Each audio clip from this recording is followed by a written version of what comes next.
Student, आज का हमारा चैप्टर है is metal around the pure. इस चैप्टर को रीड करने से पहले आपके माइंड में कुछ डेफिनेशन क्लियर होनी चाहिए। वो डेफिनेशन है एलिमेंट। एलिमेंट आपने प्रीवियस क्लास में पढ़े हैं, जैसे हाइड्रोजन, हीलियम, नाइट्रोजन, ये सब एलिमेंट और ये प्योर फॉर्म में मिलते हैं। तो प्योर फॉर्म में जो भी मिलता है वो आपके एलिमेंट है। तो एलिमेंट की अगर डेफिनेशन करें, it is made up of same kind of particles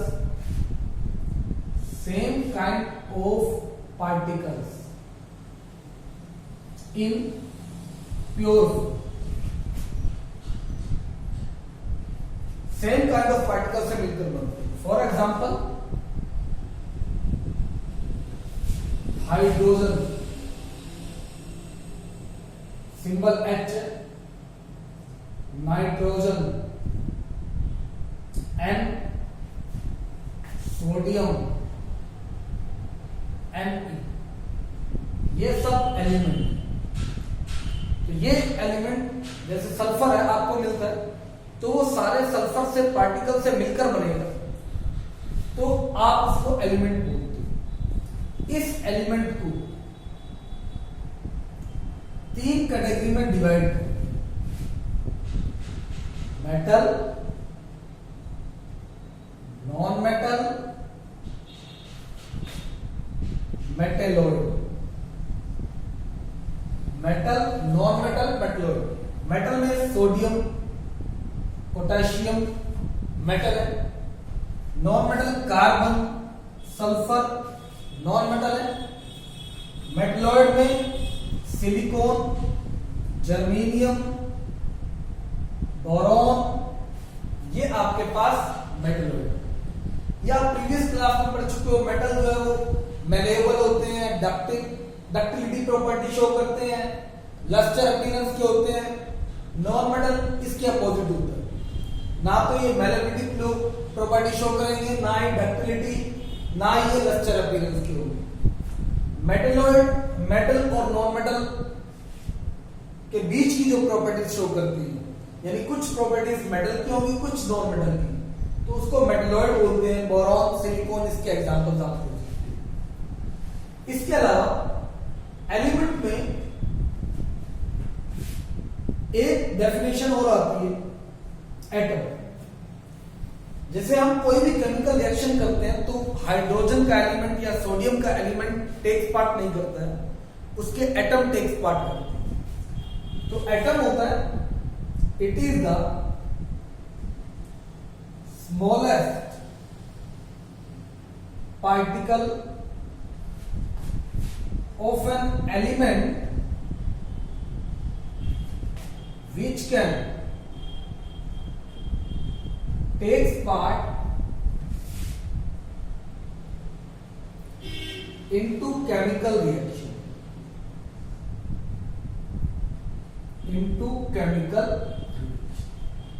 atom जो है केमिकल रिएक्शन में टेक्स पार्ट करता है। फॉर एग्जांपल, अगर आपने लिखा 1H 2H, it means one atom of hydrogen. इसका मीनिंग है 2 atom of hydrogen. हाइड्रोजन क्या है?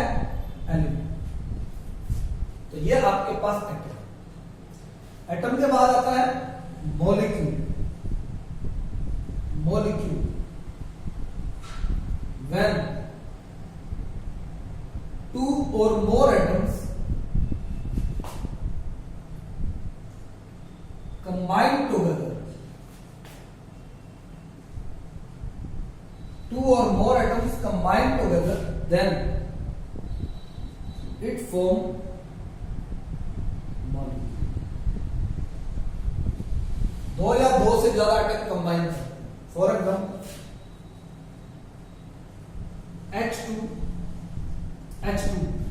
H2O हाइड्रोजन गैस का मॉलिक्यूल है, H2O वाटर का मॉलिक्यूल। अब इसमें आप देख सकते हो सेम काइंड ऑफ एटम है, दोनों एक तरह के। इसमें डिफरेंट काइंड ऑफ एटम है, दो या दो से ज्यादा। तो इस व्यास पे मॉलिक्यूल को भी दो कैटेगरी में डिवाइड कर मॉलिक्यूल। पहली कैटेगरी है होमो मॉलिक्यूल, दूसरी है हेट्रो मॉलिक्यूल। होमो मॉलिक्यूल होता है the molecule which is made up of same kind of atom. It is made up of same kind of atoms. For example, H2. H2 दोनों atom hydrogen के same kind, तो homo molecule. Hetero, it is made up of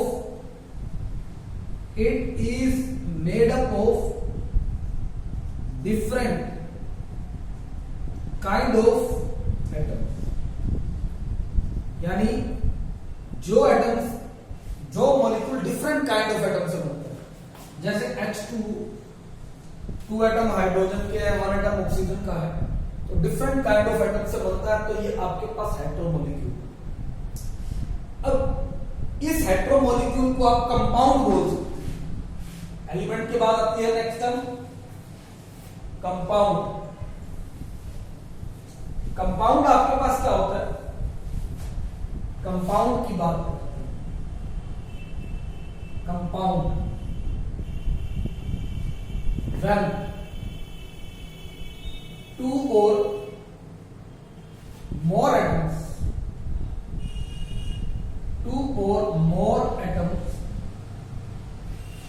combine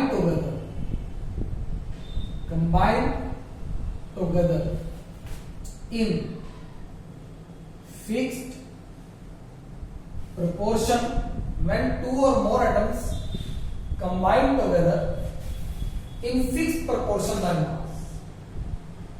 compound में हम करते हैं when two or more atoms combine together in fixed proportion by mass। For example, H2O water का molecule, water का hetero molecule. Hetero molecule को आप compound बोल सकते हैं, लेकिन होमो मॉलिक्यूल को कंपाउंड नहीं बोलते। तो कंपाउंड के अंदर भी डिफरेंट एटम का होना जरूरी है, यानी दो डिफरेंट एलिमेंट के एटम होने चाहिए। जैसा हाइड्रोजन और ऑक्सीजन डिफरेंट एलिमेंट के एटम है, तो ये कंपाउंड बनेगा। दूसरी बात इसमें लिखी है फिक्स्ड प्रोपोर्शन बाय मास, यानी वाटर के अंदर ये जो एलिमेंट आपने कंबाइन किए हैं, इनमें एटॉमिक मासेस का जो रेशियो है वो फिक्स होना चाहिए। जैसे जितने भी एलिमेंट है, हाइड्रोजन एलिमेंट है, ऑक्सीजन एलिमेंट है, इनका एटॉमिक मास फिक्स है। हाइड्रोजन का होता है 1 U, ऑक्सीजन का होता है 16 U। इस एटॉमिक मास यूनिट को अगर ग्राम एटॉमिक मास में लिखें तो हाइड्रोजन का 1 ग्राम होता है, ऑक्सीजन का 16 ग्राम। ये एटॉमिक मासेस हर एलिमेंट के फिक्स। अब आपने वाटर मॉलिक्यूल देखना, वाटर मॉलिक्यूल की बात करें H2O मींस 2 एटम हाइड्रोजन के और 1 एटम ऑक्सीजन का, आप इसको मन लिख सकते हैं। इस H2O में 2 एटम ऑफ हाइड्रोजन और 1 एटम ऑफ ऑक्सीजन, यानी नंबर ऑफ एटम्स में आप अगर रेशियो देखें तो रेशियो आता है 2:1। 2 हाइड्रोजन है, 1 ऑक्सीजन है। अगर एटॉमिक मास निकालें, atomic mass of hydrogen, hydrogen का एटॉमिक मास आता है 2 into 2 एटम है टोटल, एटॉमिक मास है 1, तो 2 into 1 2। Atomic mass of oxygen, 1 atom oxygen का है 16 एटॉमिक मास, तो 16 ग्राम। तो रेशियो क्या आएगा, तो रेशियो ऑफ एटॉमिक मास आएगा 2:16, 1:8, 2 1s are 2 8s are, तो 1:8 एटॉमिक मास है। जब तक एटम हाइड्रोजन और ऑक्सीजन रहेंगे या एलिमेंट हाइड्रोजन और ऑक्सीजन रहेंगे, उनका एटॉमिक मास का रेशियो अगर 1:8 रहेगा, तब तक वाटर मॉलिक्यूल बनेगा। यानी ये कंपाउंड जो बना आपका, इसमें हाइड्रोजन और ऑक्सीजन के एटॉमिक मास का रेशियो हमेशा क्या रहेगा, 1:8। तो फिक्स प्रोपोर्शन बाय मास का मतलब है इस वाटर के अंदर हाइड्रोजन और एटॉमिक मास का जो रेशियो है वो फिक्स रहेगा हमेशा 1:8। अगर ये रेशियो फिक्स ना हो तो क्या होगा, अगर आप इस रेशियो को चेंज करते जाएंगे तो नए कंपाउंड बन जाएंगे। अगर ये रेशियो हो ही ना तो क्या होगा, अगर ये रेशियो ही ना हो तो हमारे पास एक और चीज बनती है, उसको बोलते हैं मिक्सचर। मिक्सचर की बात करते हैं। Mixture when 2 or more elements combine together